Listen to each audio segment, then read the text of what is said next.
नमस्कार विद्यार्थियों।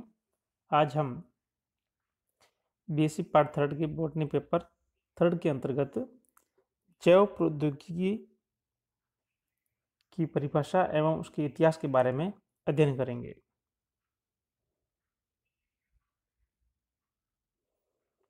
जैव प्रौद्योगिकी परिचय। जैव प्रौद्योगिकी शब्द कार्ल एरेकी द्वारा सर्वप्रथम 1919 में दिया गया। ये जो जैव प्रौद्योगिकी शब्द है, जिसे इंग्लिश में बायोटेक्नोलॉजी कहते हैं, यह दो शब्दों से मिलकर बना हुआ है। Bio plus technology. बायो से हमारा तात्पर्य यहाँ पर बायोलॉजी और टेक्नोलॉजी, अर्थात हम ये कह सकते हैं कि जीव विज्ञान में टेक्नोलॉजी का उपयोग ही बायोटेक्नोलॉजी कहलाता है।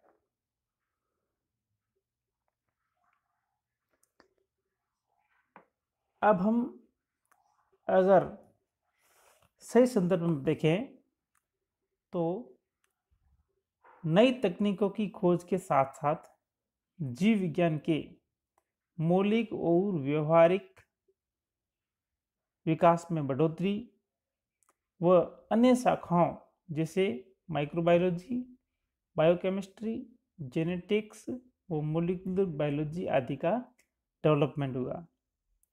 वैज्ञानिकों ने इन सभी शाखाओं का उपयोग मानव कल्याण के लिए करने की दिशा में रिसर्च शुरू की। व्यापारिक स्तर पर जीवों अथवा जैविक प्रक्रियाओं का उपयोग करने के लिए इन विभिन्न साइंस की ब्रांचेज के साथ साथ उन्होंने इंजीनियरिंग व टेक्नोलॉजी का भी सहयोग लिया। इस प्रकार विज्ञान की मूलभूत शाखाओं के साथ जब इंजीनियरिंग व टेक्नोलॉजी का घनिष्ठ संबंध स्थापित हुआ तो इस तरह से एक नई शाखा का उद्भव हुआ जिसे हम आज जैव प्रौद्योगिकी कहते हैं। जैव प्रौद्योगिकी के संबंध में जो एक मान्य प्रचलित परिभाषा दी गई है वह यूरोपियन फेडरेशन ऑफ बायोटेक्नोलॉजी द्वारा दी गई है, जिसके अंतर्गत ये कहा गया है कि सूक्ष्म जीवों, संवर्धित ऊतक कोशिकाओं व उनके अंगों के क्षमताओं के प्रौद्योगिकी अनुप्रयोग को प्राप्त करने के लिए जैव रसायन, सूक्ष्म जीव विज्ञान व अभियांत्रिकी के क्षमाकलित उपयोग को जैव प्रौद्योगिकी कहते हैं। अर्थात हम अगर सामान्य रूप से इसे कहें तो बायोटेक्नोलॉजी अर्थात जैव प्रौद्योगिकी के अंतर्गत क्या होता है कि जीवों अर्थात उनके जैविक क्रियाओं, उनके अंतर्गत संपन्न वाले जैविक क्रियाओं के अंतर्गत निर्मित होने वाले उत्पादों का मानव कल्याण के लिए उपयोग करना। अब ये जो जैविक उत्पाद है ये मानव कल्याण के लिए किस प्रकार से अधिक उपयोगी हो सकते हैं, इसके लिए उसमें कुछ अगर सुधार की गुंजाइश है तो उसके लिए हम विज्ञान की अन्य शाखाओं का भी इसके अंतर्गत समावेश करते हुए इस तरह से उसके अंतर्गत आनुवंशिक सुधार करेंगे कि वह सूक्ष्मजीव या उसके जैविक तंत्र में इस प्रकार से परिवर्तन की जाए कि उससे प्राप्त होने वाले कल्याणकारी जो उत्पाद है उनका हम अधिक से अधिक गुणवत्तापूर्ण उपयोग कर सके। यहाँ पर हम पादप जैव प्रौद्योगिकी के अंतर्गत मुख्यतः पादप उत्तक संवर्धन के बारे में बड़ा ध्यान फोकस करेंगे। अब हम देखते हैं कि जैव प्रौद्योगिकी है उसका इतिहास कितना पुराना है। जैसा कि हम सभी जानते हैं कि अगर देखा जाए तो जैव प्रौद्योगिकी का इतिहास उतना ही पुराना है जितना कि मानव सभ्यता का विकास। सबसे जो पुराना हमें उदाहरण देखने को मिलता है जैव प्रौद्योगिकी का, वो है किण्वन, जिसे हम फर्मेंटेशन बोलते हैं। तो किण्वन सबसे पुरानी जैव प्रौद्योगिकी विधि है। किण्वन से प्राप्त होने वाले उत्पाद भोज्य पदार्थ, डेयरी उत्पाद, एल्कोहलिक पेय, हार्मोन्स, कार्बोनिक अम्ल, प्रतिजैविक, टीके, स्टेरॉइड्स आदि।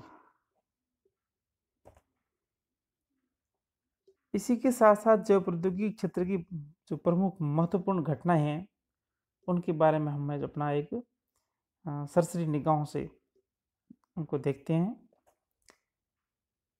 सर्वप्रथम 1677 में एंटोनी वॉन ल्यूवेनहॉक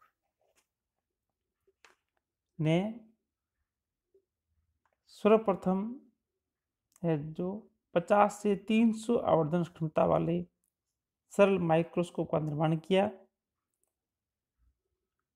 जिसके अंतर्गत उन्होंने वर्षा की जल बूंदों में कई प्रकार के माइक्रो ऑर्गेनिज्म को देखा और इन्होंने ही 1680 में यीस्ट कोशिकाओं को भी देखा। इसके जो पश्चात लुईस पाश्चर, जिन्हें सूक्ष्म जीव विज्ञान का जनक या फादर ऑफ माइक्रोबायोलॉजी के रूप में जाना जाता है, उन्होंने ये बात स्पष्ट की सूक्ष्म जीवों में किण्वन की क्षमता होती है। फिर है एडवर्ड बुकनर, ये एक जर्मन सूक्ष्म जीव वैज्ञानिक थे जिन्होंने एक कोशिकीय यीस्ट के निचोड़ से भी किण्वन द्वारा एल्कोहल को प्राप्त किया। फिर है अलेक्जेंडर फ्लेमिंग, जिसके नाम से पूरी दुनिया परिचित है। अलेक्जेंडर फ्लेमिंग द्वारा विश्व की सबसे जो आश्चर्यजनक खोज की गई पेनिसिलिन नामक प्रतिजैविक की खोज, जिससे उन्होंने एक फंगस पेनिसिलियम नोटेटम से प्राप्त की। जैव तकनीकी के क्षेत्र में जो खास प्रगति हुई वह 1973 के बाद से शुरू हुई। अब हम जानते हैं कि इस इकाई के अंतर्गत जैव प्रौद्योगिकी में हम विशेषतः प्लांट टिश्यू कल्चर के बारे में अपना ध्यान फोकस करेंगे।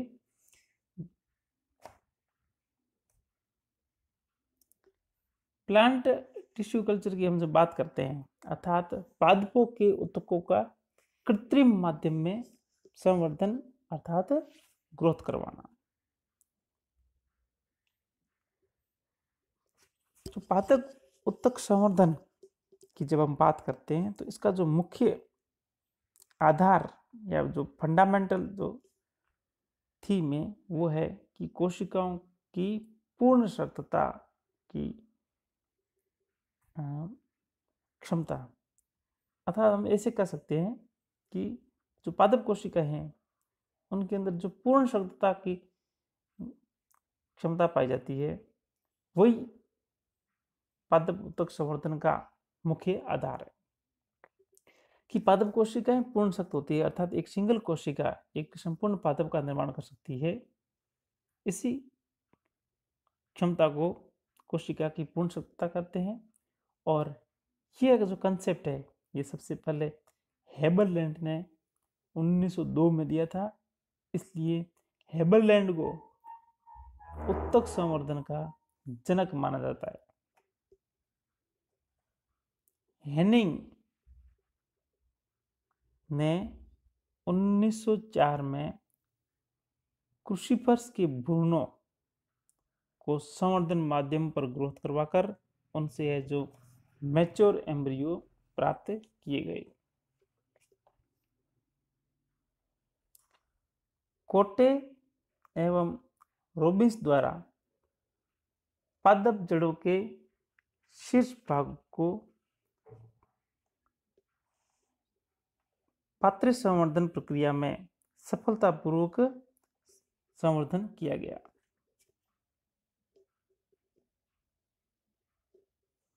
स्नो ने यह बताया कि कैम्बियम की सक्रियता के लिए इंडोल एसिटिक एसिड अति आवश्यक है। वहीं रोबिन्स व बार्टले ने यह बताया कि विटामिन B1 व B6 मूल वृद्धि कारक हार्मोन है।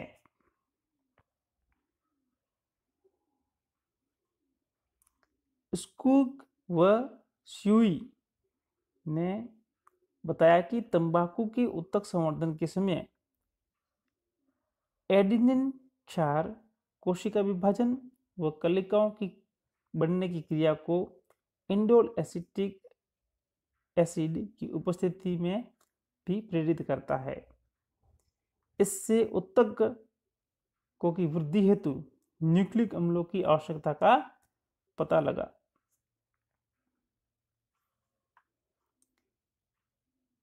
इसी तरह से स्कूग व साथियों ने सन 1955 में उत्तक संवर्धन प्रक्रिया में काइनेटिन के महत्व को परिलक्षित किया।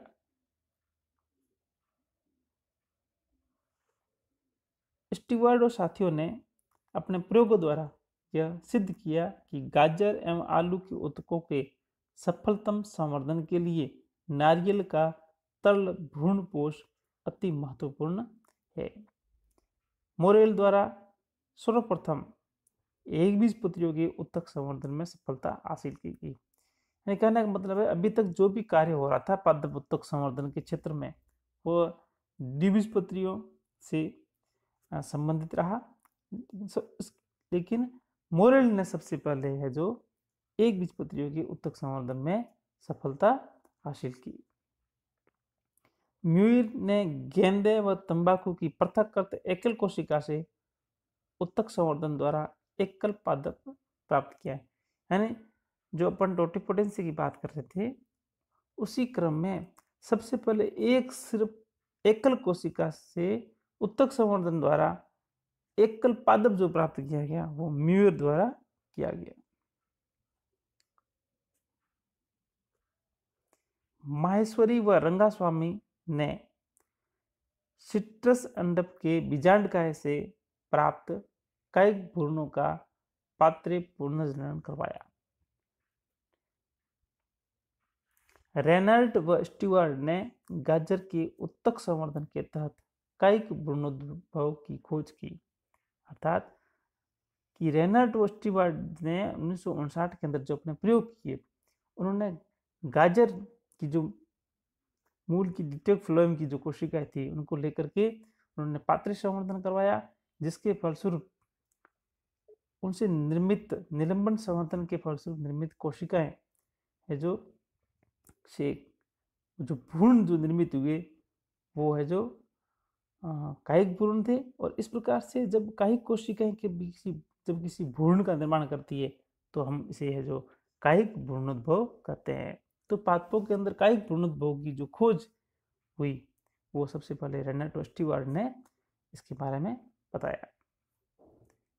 जॉन्स और साथियों ने माइक्रो प्रोपेगेशन के अंतर्गत हैंगिंग ड्रॉपलेट्स मेथड द्वारा सिंगल सेल कल्चर को प्राप्त किया गया।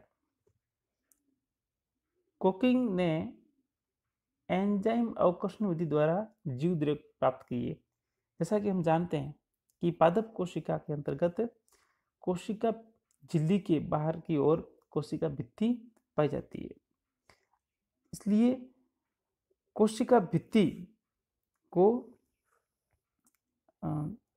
हटाने के लिए हमें एक एंजाइम की जरूरत पड़ती है, और जब एंजाइम की क्रिया द्वारा किसी कोशिका की भित्ति को हटा जाता है, तो कोशिका भित्ति को हटाने के पश्चात उस पादप कोशिका को, अर्थात कोशिका भित्ति रहित पादप कोशिका को हम जीव द्रव्यक कहते हैं। और जीव द्रव्यक का जैव प्रौद्योगिकी के क्षेत्र में बहुत ही महत्वपूर्ण उपयोग एवं अनुसंधान में इनकी भूमिका रहती है। गुहा व माहेश्वरी ने धतूरे के परागकणों से अगुणित पादपों को विकसित किया। यानी कहने का मतलब ये है कि जो धतूरा है, धतूरे के जो परागकण होते हैं, हम जानते हैं कि परागकण है जो लैंगिक संरचना होती है। तो जो लैंगिक संरचना या जो युग्मक हैं वो हैप्लॉइड होते हैं। अगर इन कभी युग्मकों को लेकर के हम अगर संवर्धन करेंगे, युग्मक अगुणित होते हैं, तो उनसे निर्मित होने वाले पादप भी अगुणित होंगे। तो सबसे पहले जैव प्रौद्योगिकी के अंतर्गत पादप उत्तक संवर्धन प्रक्रिया में अगुणित पादपों को विकसित करने का जो श्रेय है वह गुहा व माहेश्वरी को जाता है।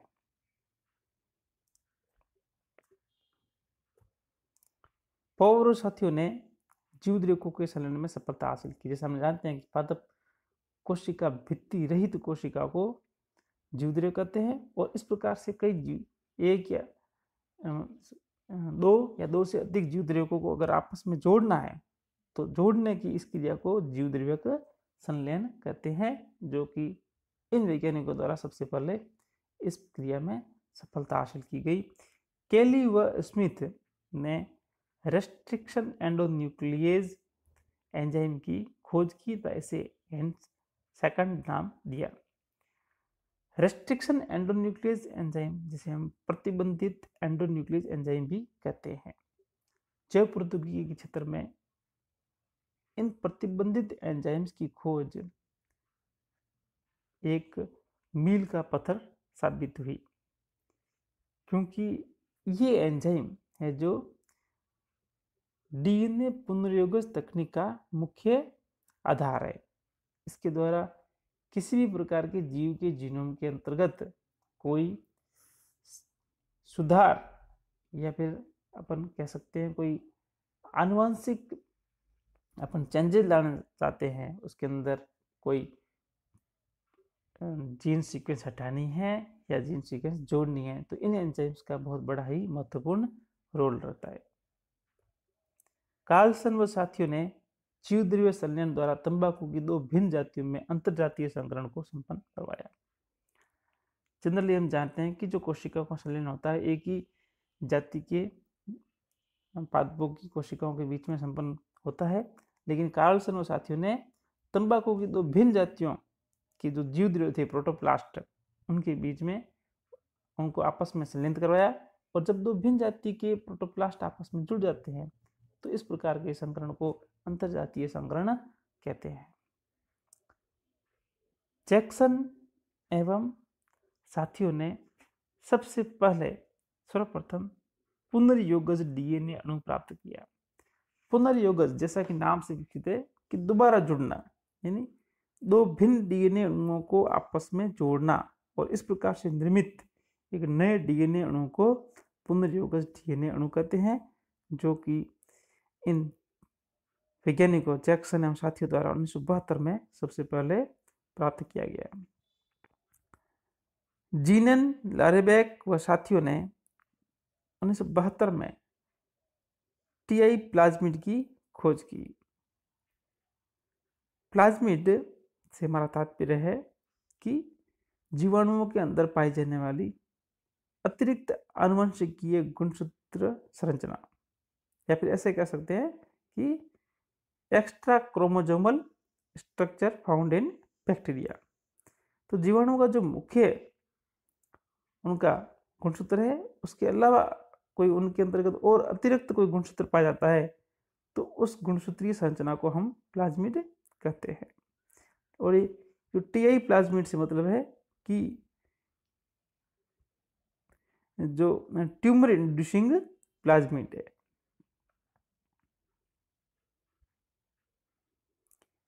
टिल्टन व उनके साथियों ने टीआई प्लाज्मिड डीएनए को पादप डीएनए से जोड़ने में सफलता हासिल की। जैव प्रौद्योगिकी के क्षेत्र में यह सबसे महत्वपूर्ण खोज रही कि किसी प्लाज्मिड डीएनए को प्लांट के डीएनए से उसके जीनोम के साथ जोड़ने में किस प्रकार जोड़ा जाए। इस प्रक्रिया में इन वैज्ञानिकों ने अपनी उपलब्धि हासिल की, जो कि आगे चल करके पादप उत्तक संवर्धन के क्षेत्र में बहुत ही महत्वपूर्ण अपन कह सकते हैं कि अनुसंधानों का है जो आधार रही और अपने आप में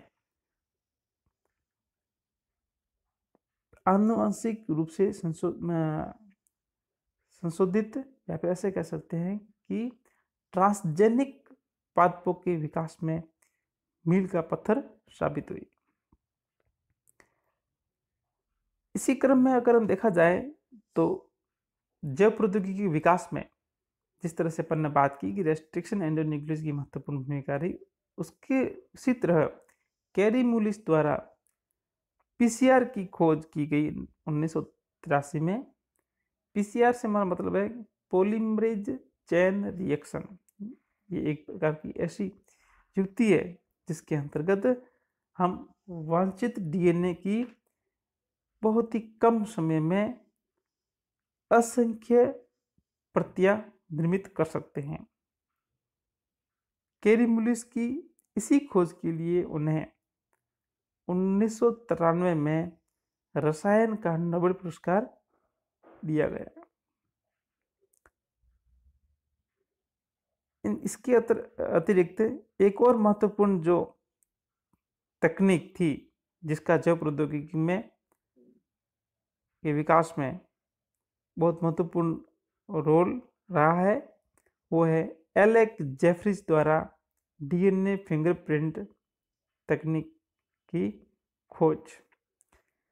डीएनए फिंगरप्रिंट तकनीक का वर्तमान में बहुत लार्ज स्केल पर जीवों के जीनोम के अनुक्रमण का पता लगाने के लिए किया जाता है, जिसके द्वारा दो भिन्न जातियों के जीनोम के बीच में समानता का पता लगाया जाता है। डी ब्लॉक, हर्ष और साथियों द्वारा ने एग्रोबैक्टीरियम की सहायता से तंबाकू के ट्रांसजेनिक पादप प्राप्त किए। यानी इस एग्रोबैक्टीरियम की सहायता से उन्होंने तंबाकू के ट्रांसजेनिक का मतलब है आनुवांशिक रूप से रूपांतरित पादप प्राप्त किए। सन 1987 में बार्टन व उसके साथियों द्वारा बैसिलस थुरिजिएंसिस जीवाणु से बीटी जीन प्राप्त किया गया। और इस बीटी जीन जिसके बारे में हम वर्तमान सुनते हैं कि बीटी कॉटन है ना, बीटी टमाटर, बीटी आलू, है ना, बीटी सरसों।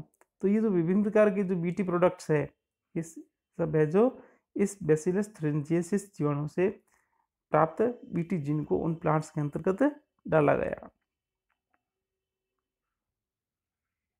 धन्यवाद।